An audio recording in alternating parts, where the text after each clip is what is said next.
اللهم صل على محمد وآل محمد۔ اعوذ باللہ من الشیطان اللعین الرجیم، بسم اللہ الرحمن الرحیم، الحمد للہ والصلاة علی اہلہا، بسم اللہ الرحمن الرحیم۔ شہر رمضان الذی انزل فیہ القرآن ھدی للناس وبینات من الھدی والفرقان، فمن شہد منکم الشہر فلیصمہ، ومن کان مریضا او علی سفر فعدۃ من ایام اخر، یرید اللہ بکم الیسر ولا یرید بکم العسر، ولتکملوا العدۃ ولتکبروا اللہ علی ما ہداکم ولعلکم تشکرون۔ بر محمد وآل محمد صلوات۔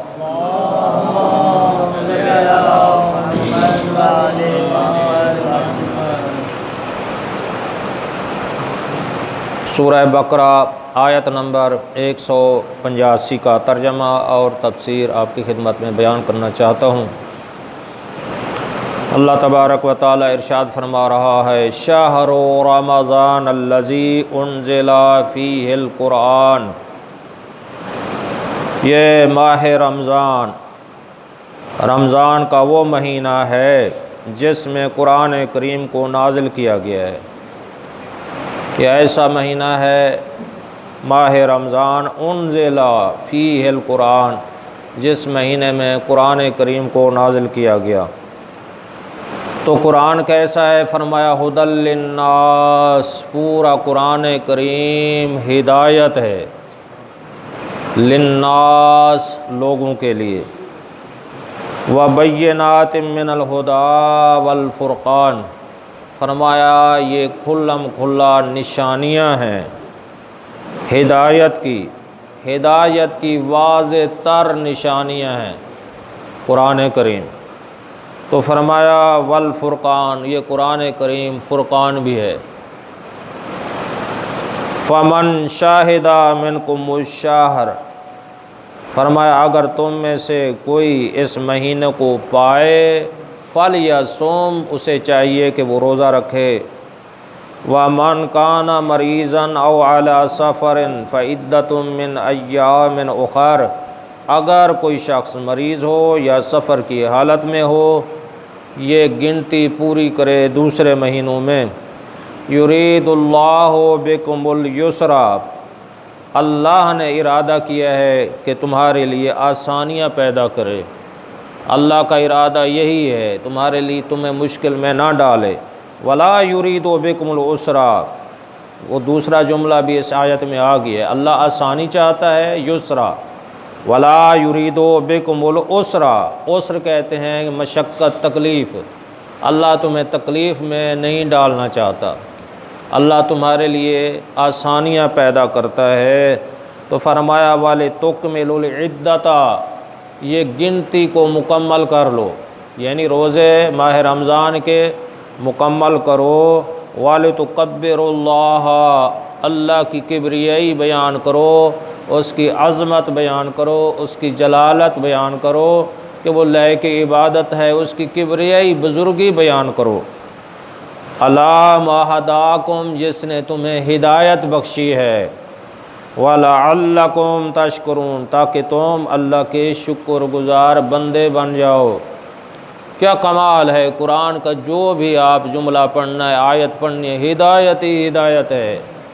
قرآن ہدایت ہے، با برکت والا مہینہ ہے، با عظمت والا مہینہ ہے۔ جیسے کہ میں نے بیان کیا تھا کہ رمضان جو ہے رمز سے مشتق ہے، کیونکہ یہ آیت کے جملہ آ گیا ہے، اس لیے میں دوبارہ چاہتا ہوں، جو سخت تپش کے معنوں میں ہے، اور حدیث میں یہی آیا ہے، یہ ایمان کی تپش سے گناہوں کو جلا دیتا ہے، گناہوں کو ختم کر دیتا ہے۔ اور رمضان اللہ کی صفاتی ناموں میں سے ہے۔ تو اللہ کے نبی کے دور میں کچھ لوگ کہتے تھے رمضان آیا رمضان چلا گیا، تو اللہ کے نبی نے فرمایا ایسا نہ کہا کرو کہ رمضان آیا اور چلا گیا، رمضان آتا جاتا نہیں ہے، کیونکہ رمضان اللہ کا صفاتی نام ہے، اللہ کسی جگہ ایسا نہیں ہے ہماری طرف آتا جاتا ہو، تو اللہ ہر جگہ وہ ذات موجود ہے۔ تو فرمایا یہ بابرکت مہینہ ہے، انا انزلناہ فی لیلۃ مبارکہ۔ دوسری آیت میں اللہ نے ارشاد فرمایا ہم نے اس قرآن کریم کو بابرکت رات میں نازل کیا ہے۔ تو دوسری سورہ والفجر اس آیت کی تفسیر کر رہی ہے، انا انزلناہ فی لیلۃ القدر، ہم نے اسے قرآن کریم کو لیلۃ القدر کی رات میں نازل کیا ہے۔ وما ادراک ما لیلۃ القدر، تمہیں کیا پتہ لیلۃ القدر کیا ہے؟ لیلۃ القدر خیر من الف شہر، یہ ایسی بابرکت رات ہے جو 1000 مہینوں سے افضل ہے، 1000 مہینوں سے افضل لیلۃ القدر کی رات۔ تنزل الملائکۃ والروح فیہا باذن ربہم من کل امر سلام، جس میں ملائکہ اور روحیں نازل ہوتی ہیں، فیہا من اللہ کے امر سے سلامتی کے ساتھ، ہے حتی مطلع الفجر، یہ صبح صادق یعنی فجر تک یہ لیلۃ القدر کی رات ہے۔ ایسی بابرکت رات میں اللہ نے اس قرآن کریم کو نازل کیا ہے۔ قرآن کریم ایسی مقدس کتاب ہے۔ پھر فرمایا والفرقان، یہ لفظ اس میں استعمال ہوا ہے کہ والفرقان، فرمایا یہ ہدایت ہے، ہدایت ہی ہدایت، قرآن پڑھو گے تو ہدایت ملے گی، واضح تر نشانیاں ہیں۔ آپ دیکھیں توحید بھی قرآن میں ثابت ہے، نبوت بھی قرآن میں، رسالت بھی قرآن میں، امامت بھی قرآن میں، قیامت بھی قرآن میں، اللہ کی عدالت بھی قرآن میں، احکام شریعہ بھی قرآن میں، بلکہ یوں کہا فرمایا ولا رطب ولا یابس الا فی کتاب مبین، ہر خشک و تر چیز کا تذکرہ قرآن کریم کے اندر ہے، ہر چیز کا تذکرہ قرآن کے اندر ہے۔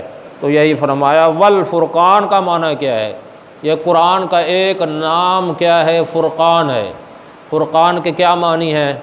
حق و باطل کو جدا جدا کر دینے والی کتاب ہے۔ حق کیا ہے یہ بھی قرآن نے ہمیں واضح فرمایا، کیا ہے حق، باطل کیا ہے یہ بھی قرآن کے اندر ہے۔ شیطان کی مذمت ہے، رحمان کی تعریف ہے، دشمنان دین کی مذمت ہے، اولیاء اللہ کی تعریف ہے۔ تو قرآن نے نیک لوگوں کی تعریف کی ہے، جنت کی تعریف کی ہے اور شیطان کی مذمت کی ہے۔ یہ اس طرح قرآن کے اندر احکام، حق و باطل کو جدا جدا کر دینے والی کتاب کا نام عربی میں اسے کیا کہتے ہیں؟ فرقان کہتے ہیں۔ تو فرمایا تم میں سے اگر کوئی روزے ماہ رمضان کو پائے تو روزہ رکھے۔ کل میں اس کے مسائل بیان کر دیے تھے۔ مریض ہو تو اللہ نے دیکھو نا شریعت میں اللہ نے مشقت نہیں رکھی، اگر صحت یاب ہے تو روزے کو فرض قرار دیا ہے، مریض ہے تو روزے کو حرام قرار دیا ہے۔ اگر اتنا مریض ہے اللہ نے یہ حکم جو دیا ہے، شریعت میں کوئی حکم مشکل نہیں ہے، جتنا احکام ہے سارے آسان ہیں۔ اگر ایک مریض ہے اس کے لیے خطرناک ہے کہ روزہ رکھنا، اللہ نے اسے حرام قرار دیا ہے۔ لا ضرر ولا ضرار فی الاسلام، اسلام میں کسی کو ضرر پہنچانا جائز نہیں ہے اور اپنے آپ کو ضرر پہنچانا جائز نہیں ہے۔ تو اللہ نے انسان کے لیے سہولت میسر کی ہے۔ اگر تم صحت یاب ہو تو پھر روزہ رکھ سکتے ہو، مریض ہو ڈاکٹر کہیں یہ خطرناک مرض ہے تو روزہ رکھنا حرام ہو جائے گا۔ تو فرمایا یرید اللہ بکم الیسرا، اللہ آسانی چاہتا ہے، جتنا احکام شریعہ ہیں اس میں ساری آسانی ہے۔ اللہ نے حد سے زیادہ تکلیف نہیں دی۔ یہ ان دو جملوں کے عرض کرنا چاہتا ہوں کہ حد سے زیادہ، مثلا اگر ایک آدمی 40 روزے رکھ سکتا ہے، اللہ نے 40 فرض نہیں کیے۔ اگر طاقت، اگرچہ بعض افراد میں طاقت ہے لیکن طاقت کے باوجود جتنا طاقت ہے اس سے زیادہ اللہ نے تکلیف نہیں دی ہے۔ 40 روزے رکھنے کی طاقت ہے، اللہ نے 30 فرض قرار دیے۔ 60 روزے رکھنے کی اگر طاقت ہے، اللہ نے 30 فرض یعنی مہینے کے روزے واجب قرار دیے۔ یعنی جتنا احکام شرعیہ ہیں، حج ہو، حج بھی ایسے ہے کہ اگر ایک آدمی اس کی صحت ساتھ نہیں دیتی یا اس طرح کی کوئی رکاوٹیں پیدا ہیں، اللہ نے نہیں کہا کہ وہ جا کر کیا ہے حج کرے، اور اس کے کچھ شرائط ہیں، اگر وہ پائے جائیں تو پھر حج ہے۔ تمام احکام شرعیہ جتنا بھی ہیں کہ اللہ نے انسان کو جیسے بنایا جس طرح بنایا ہے، جتنی طاقت دی ہے، تکلیف ما لا یطاق، اگر آپ کھڑے ہو کر نماز نہیں پڑھ سکتے، اللہ نے حکم دیا ہے نہ پڑھو، اگر اتنا طاقت نہیں بیٹھ کر پڑھ لو۔ جو احکام ہیں، اگر تم مریض ہو تو دوسرے مہینوں میں قضا کر لو، کوئی شریعت کا حکم ایسا نہیں ہے جو انسان کی طاقت اور مشکل۔ اللہ فرما رہا ہے یرید اللہ بکم الیسرا، میں تمہارے لیے آسانی چاہتا ہوں، ولا یرید بکم العسرا، تمہارے مشقت میں نہیں ڈالنا چاہتا، لیکن فرمایا لتکملوا العدۃ، اگر تم صحت یاب ہو، روزے رکھ سکتے ہو جس طرح حکم ہے اور صحت یاب کے لیے فرض ہے، اور یہ گنتی پوری کرنی ہے، یہ روزے پورے رکھنے ہیں۔ وَلِتُكَبِّرُوا اللَّهَ، اللہ کی کبریائی کو بیان کرتے رہو، اللہ کی عظمت کو بیان کرتے رہو، اللہ کا ذکر کرتے رہو۔ وہ کیسا ہے؟ الا مہداکم، جس نے تمہیں ہدایت بخشی ہے۔ ہدایت ہی ہدایت، کائنات میں، ہر کائنات میں، پوری کائنات یہ اس چیز کو ثابت کر رہی ہے، کوئی منعم ہے، کوئی خالق ہے، کوئی رازق ہے، کوئی یہ سارا سسٹم ہوا کے بغیر۔